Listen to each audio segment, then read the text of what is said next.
ప్రభువా నా ఇంటిని నీవు కట్టని ఎడలా ఇల్లు కట్టువారి శ్రమ వ్యర్థమయ్యా. ప్రభువా నా ఇంటిని నీవు కట్టని ఎడలా ఇల్లు కట్టువారి శ్రమ వ్యర్థమయ్యా. ప్రభువా నన్ను నీవు కాయని ఎడలా నే మేల్కొనియు ఉంటుట లాభం లేదయ్యా. కాయుము నన్ను కాపాడుము నన్ను నీ పాదమే నాకు శరణం దేవా.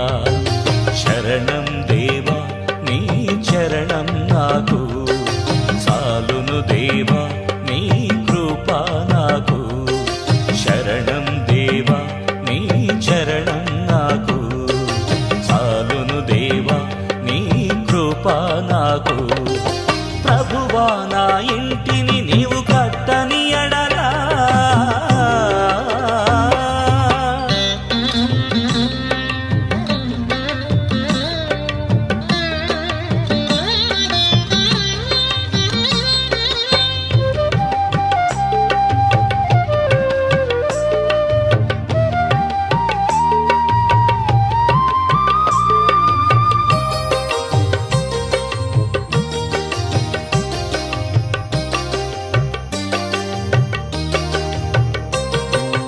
ఆకలిని తీర్చుటకు ఆహారం చాలును నా ఆత్మదాహం తీర్చువారు ఎవరు దేవా. ఆకలిని తీర్చుటకు ఆహారం చాలును నా ఆత్మదాహం తీర్చువారు ఎవరు దేవా. కోపమందు క్రోధమందు కృంగిపోనీయక కోపమందు క్రోధమందు కృంగిపోనీయక శాంతి ప్రేమ మార్గములు నడుపువారెవరయ్యా. నీవే మార్గం నీవే సత్యం నీవే జీవం ఓ నా యేసయ్యా. నీవే మార్గం నీవే సత్యం నీవే జీవం ఓ నా యేసయ్యా. ప్రభువా నా ఇంటిని నీవు కట్టని ఎడలా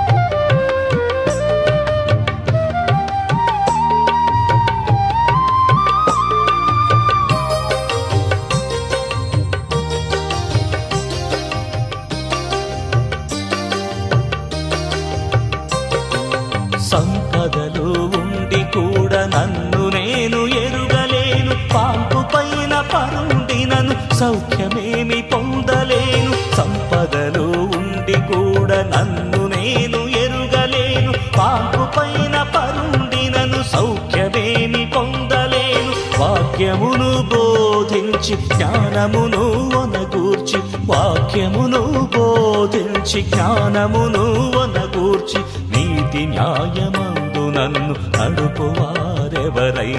నీవే మార్గం నీవే సత్యం నీవే జీవం ఓ నా యేసయ్యా. నీవే మార్గం నీవే సత్యం నీవే జీవం ఓ నా యేసయ్యా.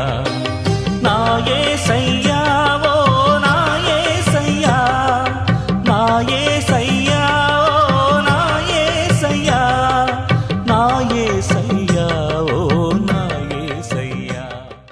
ప్రభునందు ప్రియ ఆత్మీయులందరికీ టీవీ ప్రేక్షకులందరికీ నిండు వందనాలు. దేవుడి మహాకృపను బట్టి మరి ఈ రెండో ఎపిసోడ్లో మరి మిమ్మల్ని కలుసుకొని సజీవులుగా దేవుడు మిమ్మల్ని నన్ను మన అందరినీ ఉంచినందుకు దేవునికి మహిమ చెల్లిస్తున్నాను. ప్రియులరా, కోయ కొండరెడ్డి గొత్తుకోయ ప్రజల మధ్యలో పాపికొండలు అనేటువంటి ప్రాంతంలో మా పరిచర్య కొనసాగుతుంది. ఇంతేకాకన్నా విశాఖపట్నంలో పెందుర్తిలో డేవిడ్ రాజు అని మా అల్లుడు గారు మరి ఆ యొక్క ఎల్ఐసి కాలనీలో బీసీ కాలనీ ఎరకల కాలనీ అని ఆ ప్రాంతంలో పరిసరి చేస్తూ ఉన్నాడు. మరి అలాగే మా అబ్బాయి మరి పాపికొండలు బెల్ట్ కొండాయిగూడెం కోనవరం పాపికొండలు ఈ ప్రాంతం అంతా భద్రాచలం డివిజన్ అంతా పరిసరి చేస్తూ ఉన్నారు. మేము రీసెంట్గా మరి విశాఖపట్నం అనకాపల్లి జిల్లా శృంగవరం అని మరి అరుకెల్లి తోవలో కొత్త వలస ప్రాంతంలో అరుకెల్లి తోవలో శృంగవరం అటువంటి గ్రామంలో పరిసర్య ఉదయం 10 గంటలకి స్టార్ట్ అయ్యి 1 గంట వరకు, మళ్ళీ నైటు అంత పల్లెటూరు కాబట్టి విలేజ్ కాబట్టి మళ్ళీ నైట్ కూడా 7 గంటల నుండి 9 వరకు పరిచర్య జరుగుతుంది. ఇది మా పరిచర్య వివరం. అంతేకాని మన యొక్క Jesus power gospel mission field Orissa, Chhattisgarh, Maharashtra, Telangana, ఆంధ్రాలో 5 రాష్ట్రాల్లో మన పరిచర్య జరుగుతుంది. ఈ సమయంలో ప్రభునామలో మీకు వందనాలు తెలియజేస్తూ దేవుని యొక్క వాక్యంలోకి వెళ్దాం. మరి దేవుని పరిచర్యలో ముందు సాగుదాం. దేవుని యొక్క ఈరోజు నా యొక్క ప్రసంగం ఏంటంటే మరి వెంబడించుట, దాటిపోవుట, ఎగిరిపోవుట. ఈ ప్రసంగం అంతా కలిపి మరి ఆ ఎక్కువ టైం తీసుకోవచ్చు. కానీ ఈ వారం వెంబడించుటటువంటి మాట మీద మనం ముందుకు సాగుదాం. వెంబడించుట. ఒక వ్యక్తి దేవుని వెంబడిస్తే ఆ వ్యక్తి జీవితం ఎంత గొప్ప స్థాయికి దేవుడు తీసుకెళ్తాడో మనం గ్రహించుదాం, చూద్దాం. వెంబడించటటువంటి మాటకి దేవుడు ఆయా సమయాల్లో ఆ భక్తులు వెంబడించి ఎటువంటి ఆశీర్వాదాలు పొందారు. ఆ ఆశీర్వాదాల కోసం ఈ దినము మనం చూద్దాం. 2వ రాజుల గ్రంథము 2వ అధ్యాయము 4వ వచనంలో అద్భుతమైన మాట ఉంటుంది. 2వ రాజుల గ్రంథము మీకు బైబిల్ ఉన్నవారు తీసి చూడండి. 2వ రాజుల గ్రంథము 2వ అధ్యాయము 4వ వచనంలో చక్కని మాట ఉంటుంది. 2వ అధ్యాయము 4వ వచనం నేను చదువుతాను చూడండి. చాలా చక్కనటువంటి పిమ్మట ఎలీషా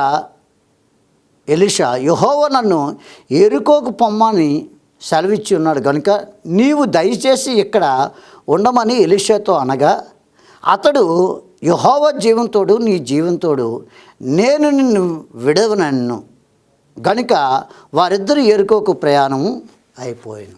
దేవునికి బిడ్డలారా, మీరు చూడండి, గురు శిష్యులిద్దరు కూడా ఈయన ఏలియా ప్రభు రమ్మ అన్నాడు, ప్రభు పిలుపు అందుకున్నాను, నేను వెళ్ళిపోవాలి అనే సత్యాన్ని ఏలియా తెలుసుకొని నా పిలుపు దేవుని యొక్క సన్నిధికి వెళ్ళిపోవడానికి సమయం అయిపోయిందని తన శిష్యుడికి ఎలీషాకి చెప్తుంటే, నేను నీ జీవంతోడు దేవుని జీవంతోడు నేను నిన్ను వెంబడిస్తాను అంటాడు.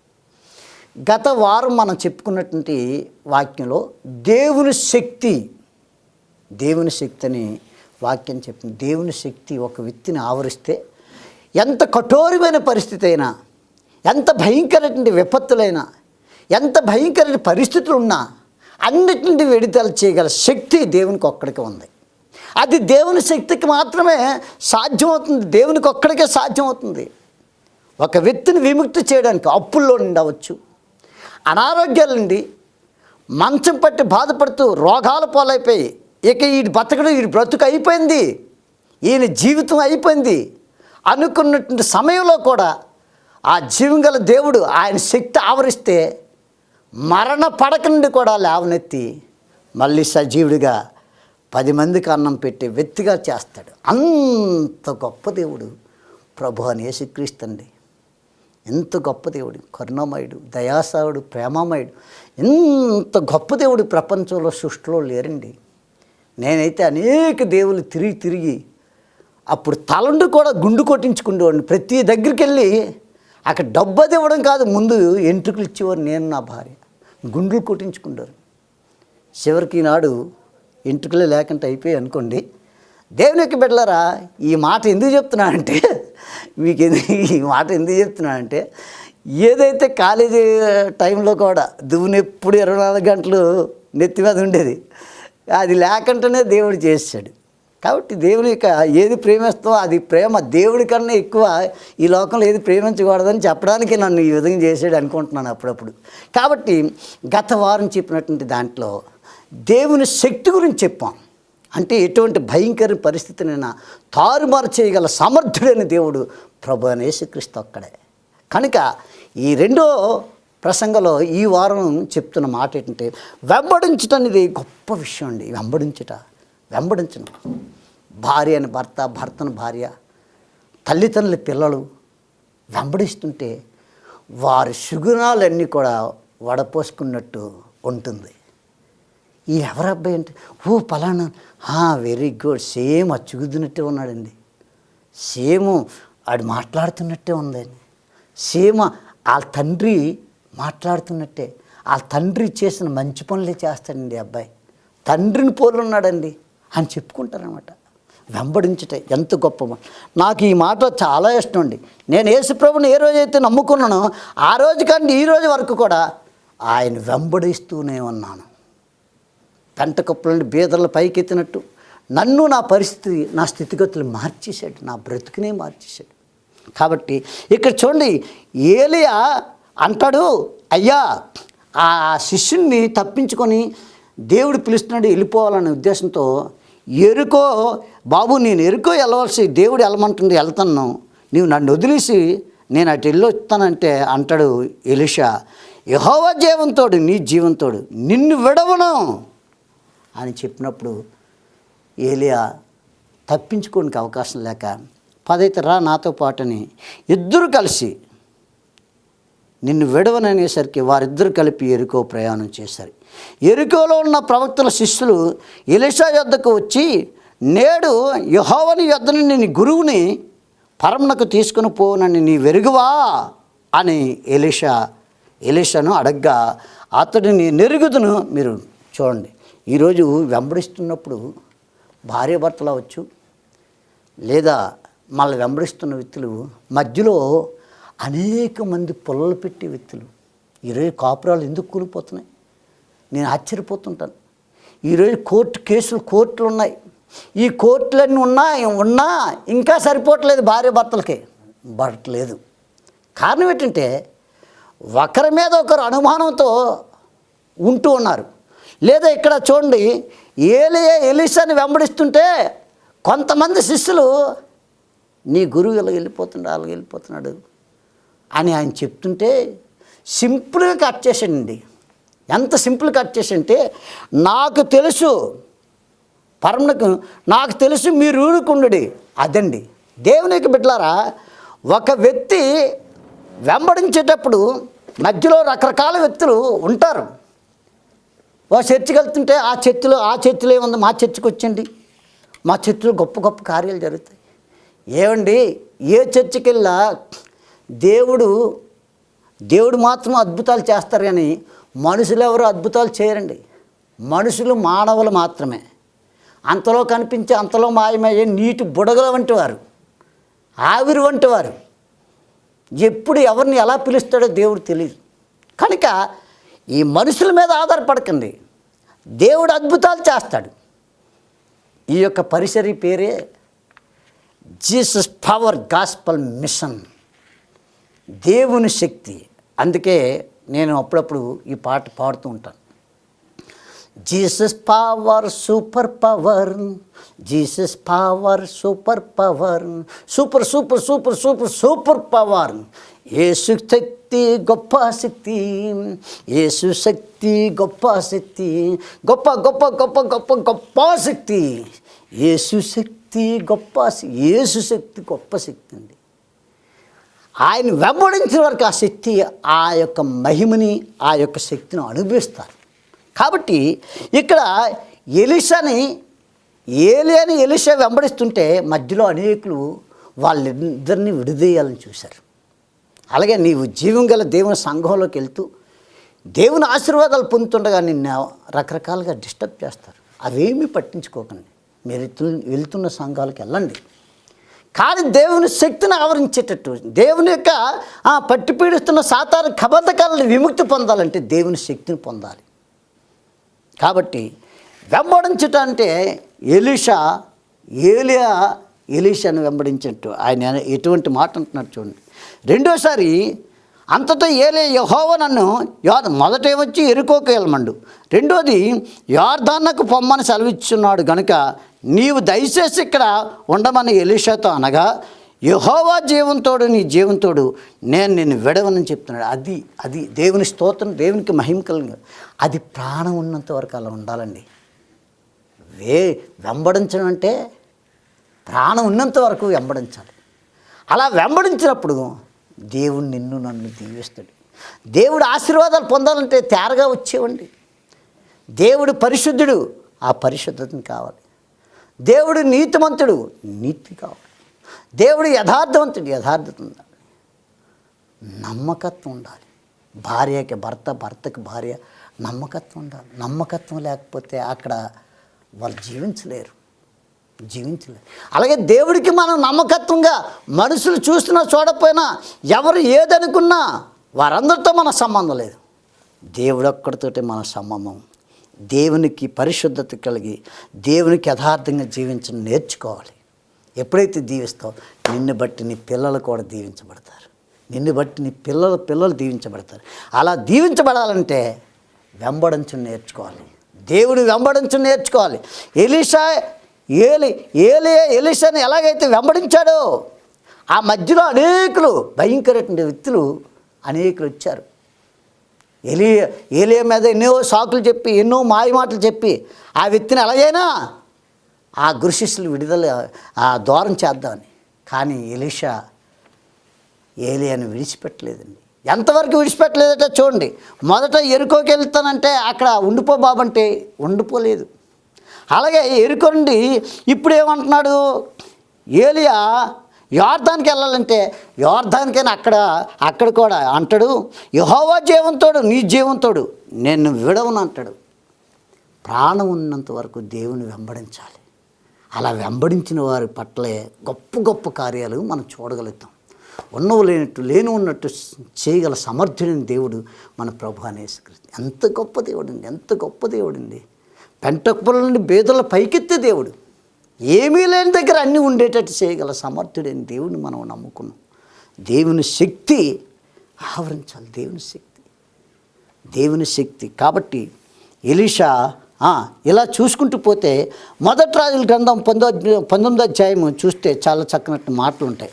మొదటి రాజుల గ్రంథము 19వ అధ్యాయము 14వ వచనంలో చక్కని మాట ఉంటుంది. 19వ అధ్యాయము 14వ వచనంలో చక్కని మాట. ఏంటా మాట అంటే, అంతటా దేవుడకు యెహోవా కొరకు మహారోషం గలవాడై నేను ఒకరిని మాత్రం మిగిలి ఉన్నా అని చెప్తూ, అప్పుడు యెహోవా అతనికి సెలవిచ్చింది ఏమనగా, నువ్వు మరలా అరణ్యమందు దమస్కునకు పోయి దానిలో ప్రవేశించి సిరియా దేశం మీద అహాజయేలునకు పట్టాభిషేకం చేయమన్నాడు.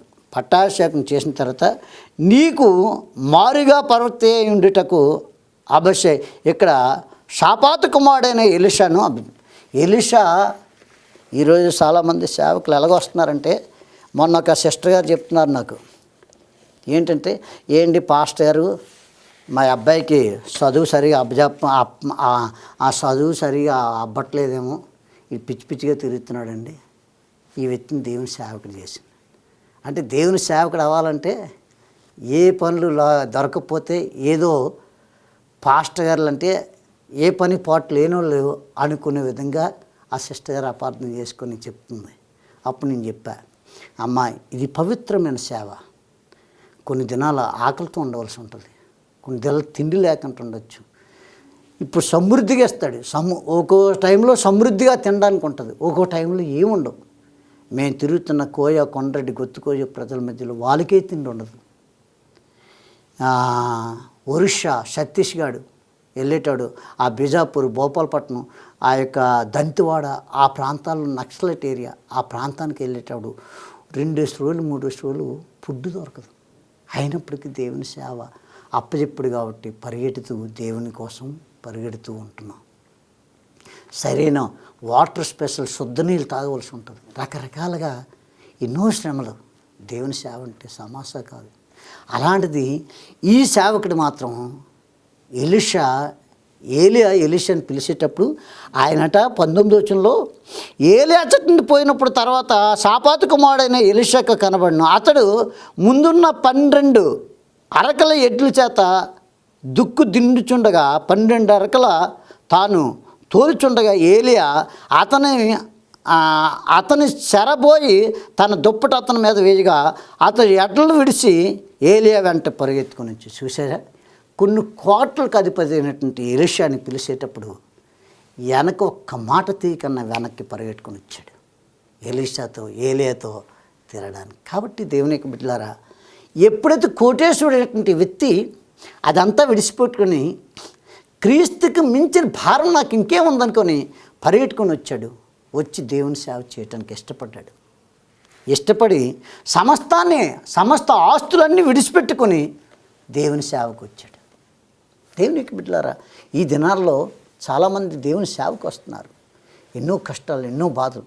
మేము 30 సంవత్సరాలు సేవ చేయగా నేటికి దేవుడు కనికరించి కృప చూపించి ఈ టీవీ పరిసరాల్లోకి రావడం జరిగింది.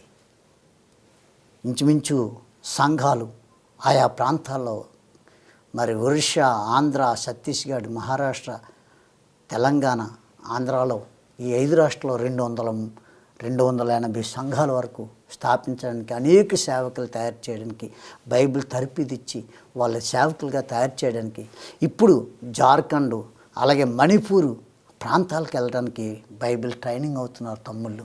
ఆ ట్రైనింగ్ అయిన తమ్ముళ్ళు తప్పనిసరిగా ఆ ప్లేస్లకి వెళ్ళడానికి ఇష్టపడుతుంది. కాబట్టి దేవుని యొక్క బిడ్డలారా, దేవుని యొక్క వాక్యం సెలవిస్తుంది, వెంబడించుట. ఎలీషాని ఎలాగైతే వెంబడించాడో నీవు నేను కూడా మన ప్రాణం ఉన్నంత వరకు దేవుని వెంబడించాలి. అంతేకాదు చూడండి, మరి అత్తుకున్నాడు. చూడండి, హెబ్రీయులకు రాసిన పత్రికలో మోషే అంటాడు, ఎంత చక్కని మాట. 11వ అధ్యాయం 23వ వచనంలో చాలా చక్కని మాట అంటాడు. మోషే గురించి ఎంత చక్కగా వివరంగా ఆ దేవుని యొక్క వాక్యం ఉందో చూడండి. 11వ అధ్యాయం 23లో చక్కని మాట ఉంది. ఏంటి ఆ మాట అంటే, దేవుని యొక్క బిడ్డలారా, ఆయన అంటాడు, మోషే పుట్టినప్పుడు అతని తల్లిదండ్రులు ఆ శిశువు సుందరుడై ఉండుట చూసి విశ్వాసం బట్టి రాజాజ్ఞకు భయపడక 3 మాసములు అతన్ని దాచిపెట్టిరి. మోషే పెద్దవాడైనప్పుడు విశ్వాసం బట్టి ఐగుప్తు ధనము కంటే క్రీస్తు విషయమై నింద గొప్ప భాగ్యమని ఎంచుకొని అల్పకాల పాప భోగము అనుభవించుట కంటే దేవుని ప్రజలతో శ్రమ అనుభవించటం మేలని యోచించి ఫరో కుమార్తె యొక్క కుమారుని అనిపించుకున్నట్టు కంటే ఒప్పుకొనలేదు. ఎలయనగా అతడి ప్రతిఫలముగా కలగబోవు బహుమానం నందు దృష్టి ఉంచింది. విశ్వాసం బట్టి అతడు అదృశ్యుడైన వాణ్ణి సూచించినట్లు స్థిరబుద్ధి గలవాడే రాజా ఆగ్రహమునకు భయపడక ఐగుప్తును విడిచిపెట్టింది. చూసారా, వెంబడించుటంటే దేవుని యొక్క బిడ్డలారా, మోషే ఐగుప్తు రాజు తర్వాత రాజు ఈయనే. సకల వైభవాలని అనుభవించవలసిన ఈ వ్యక్తి దేవుని కోసం నిందలు కూడా భరించడానికి ఇష్టపడ్డాడు. ఈరోజు ప్రభుని నమ్ముకుంటున్న ప్రియ సహోదరుడా, మిమ్మల్ని ఎవరెవరో ఏదేదో అంటారు. నేను ప్రభుని నమ్ముకుంటాడు అని. ప్రియులారా, నేను ప్రభుని నమ్ముకుంటాడు, నా సొంత అన్నదమ్ములు, అక్క చెల్లెలు, నువ్వేంట్రా మాలవాళ్ళ దేవుడిని కలుసుకున్నావు, నువ్వు 10 సార్లు కుటుంబంలో పుట్టి నువ్వు ఇలా చేసావేంటి, కాబట్టి ఇంట్లో బయటికి వెళ్ళిపోవని చెప్పారు. కాబట్టి వెళ్ళిపోవని చెప్పినప్పుడు నేను ప్రభువుని వెంబడించాను కాబట్టి మా అన్నదమ్ములు, అక్క చెల్లెలు వాళ్ళందరికన్నా ఉన్నతమైన స్థాయిలో పెంటకుపుల్ని బీదలు పైకి లేవనెత్తినట్టుగా నన్ను లేవనెత్తాడు. నీవు నేను కూడా విశ్వసించిన నేను కూడా ప్రభువుని వెంబడించేటాడు. ప్రభు ఏం చేస్తాడంటే నిన్ను హెచ్చేస్తాడు. నీ చుట్టాల బంధువులు ఎవరి దగ్గర అయితే నిన్ను హేళన చేస్తారు, ఎవరెవరు హేళన చేస్తారో వాళ్ళందరికన్నా వారికి నువ్వే అప్పిచ్చే విధంగా చేసే విధంగా గొప్ప స్థాయిలో నిలబడతాడు. ఇప్పుడు నీకేమీ లేదని నువ్వు దిగులు పడకు, బాధపడకు. వెంబడించు, నమ్మకంగా, యథార్థంగా, పరిశుద్ధంగా జీవిస్తే తప్పనిసరిగా దేవుడు మిమ్మల్ని దీవిస్తాడు. ప్రియులారా, మరి ఈ పరిసరి చూస్తున్న, ఈ యొక్క టీవీ చూస్తున్న ప్రియ సహోదరులారా, ఈ ప్రోగ్రానికి మరి ఒక ఎపిసోడ్కి 10,000 రూపాయల దగ్గర అవుతుంది. కాబట్టి ఈ 10,000 రూపాయలు ఒకరు ఇచ్చినా పర్వాలేదు, లేదా 10,000 ఇద్దరు చేసుకుని 5,000 ఇచ్చినా పర్వాలేదు, లేదా ఒకవేళ మీరు 5,000 రూపాయలు ఇవ్వగలిగితే 10 మంది 10,000 రూపాయలు ఇవ్వచ్చు. అంతా 10,000 రూపాయలు ఇవ్వలేనంటే కనీసం 500 చొప్పున ఇచ్చిన ఒక 20 మంది ఇస్తే సరిపోద్ది. లేదంటే మీకు ఎంత తోస్తే అంత ఇస్తే ఈ పరిచర్య ఎందుకునంటే ఇది యావత్ ప్రపంచంలో రానున్న దినాల్లో, ప్రస్తుతానికి ఉన్న దినాల్లోనూ రానున్న దినాల్లో ఏమవుతుందంటే, రానున్న దినాల్లో పరిసరిని సాతాను గారు జరనివ్వట్లేదు. జరనికంటూ ఉంటాడు కాబట్టి ఆ యొక్క వీధుల్లో సువార్త చేసే రోజులు పోయాయి. కనుక ఈ టీవీ ద్వారా, ప్రసంగం ద్వారా అనేక గ్రామాలకి, అనేక జిల్లాలకి, అనేక రాష్ట్రాలకి, అనేక దేశాలకు కూడా ఈ సాటిలైట్ ఎంతవరకు ఉందో అంతవరకు వెళ్తుంది. కనుక దయతో దేవుని ప్రేమతో చెప్తున్నాను, ఈ పరిసరిని సహకరించండి. మీకు ఎంత తోస్తంత ఈ కిందని ఆ స్క్రీన్ మీద ఇస్తున్న ఆ నెంబర్లకి ఫోన్పే నెంబరు, గూగుల్ పే ఇవన్నీ ఇస్తున్నాం. దాన్ని చూసి మీరు పంపించండి. మీకు ఎంత తోస్తంత పంపించండి. ఈ పరిసరి కొనసాగుతుంది. దేవుడు ఇంకా విస్తారంగా అనేక ఆత్మలు, నా తపనంతోటే సాతాను బంధకాల్లో బంధించబడిన ప్రతి ఒక్కరు కూడా దేవుని రాజ్యంలో చేర్చబడాలి. దేవుని శక్తిని అనుభవించాలి. దేవుని శక్తిని ఎప్పుడైతే అనుభవిస్తారో సాతాను బంధకాలు తెగిపోతాయి. ప్రతి ఇంట్లో దేవుని శక్తి నింపబడాలి. అవసరమైతే మీరు ఫోన్ చేస్తే చాలు, మేము వస్తాం, నేను నా భార్య వచ్చి మీ కొరకు, మీ కుటుంబాల కొరకు ప్రార్థన చేస్తాం. దేవుడి మాటలు దీవించిన గాక. ప్రార్థన చేసుకుందాం. మహాపరిశుద్ధ మా కన్న తండ్రి, ఇంతవరకు అయ్యా వెంబడించుట అన్నటువంటిది మరి ఎలీషాని, అలాగే మోషే నిన్ను వెంబడించను చూసాం. నిన్ను వెంబడించేటప్పుడు అనేక శోధనలు అన్నీ వస్తాయి. అవన్నీ అయ్యా శోధన సహించి నిలబడినప్పుడు పెంటకుప్పలను దీనిని పైకి లేవనెత్తిన మమ్మల్ని కూడా లేవనెత్తి దేవుడే ఉన్నా కనుక అట్టి కృప ఈ ప్రేక్షకులకి మాకు అనుగ్రహించమని యేసుక్రీస్తు వారి దివ్యనామమున ప్రార్థించి అడిగి పొంది ఉన్నా మా పరమ తండ్రి. ఆమేన్. ప్రభునందు ప్రియులారా, మీ అందరికీ వందనాలు. మరి మర్చిపోకండి, ఈ పరిసరి కొనసాగడానికి మీ అందరి సహకారం లేకపోతే ఈ పరిసరి కొనసాగదండి. మీ అందరి సహకారం కావాలి. అది మీరు ఒక్కరైనా 10,000 ఇవ్వచ్చు, లేదా ఇద్దరు చెరుకుకు 5,000 రూపాయలు చొప్పున ఇవ్వచ్చు, లేదంటే మనిషికి ఒక 1,000 రూపాయలు చొప్పున 10 మంది అయినా ఇవ్వచ్చు, లేదు ఇవ్వలేమంటే కనీసం 500 చొప్పున ఇచ్చిన ఒక 20 మంది ద్వారా ఈ పరిచర్య మరి ఒక ఎపిసోడ్ జరుగుతుంది. కనుక దయతో సహకరించండి. ఎంతుంటే అంత మీకు తోసింది సహకరించి ఈ పరిచర్యను ప్రోత్సహిస్తారని ఆశిస్తూ ఈ మాటలు ముగిస్తుంది. Thank you. దేవుడు మిమ్మల్ని దీవించును గాక. ఆమేన్. ప్రభువా, నా ఇంటిని నీవు కట్టని ఎడలా ఇల్లు కట్టు వారి శ్రమ వ్యర్థమయ్యా. ప్రభువా, నా ఇంటిని నీవు కట్టని ఎడలా ఇల్లు కట్టు వారి శ్రమ వ్యర్థమయ్యా. ప్రభువా, నన్ను నీవు కాయని ఎడలా నే మేల్కొనియు ఉంటుట లాభం లేదయ్యా. కాయుము నన్ను, కాపాడుము నన్ను, నీ పాదమే నాకు శరణం దేవా. శరణం దేవా, నీ చరణం నాకు చాలును దేవా, నీ కృప నాకు. శరణం దేవా, నీ చరణం నాకు చాలును దేవా, నీ కృప నాకు. ప్రభువా, నా ఇంటిని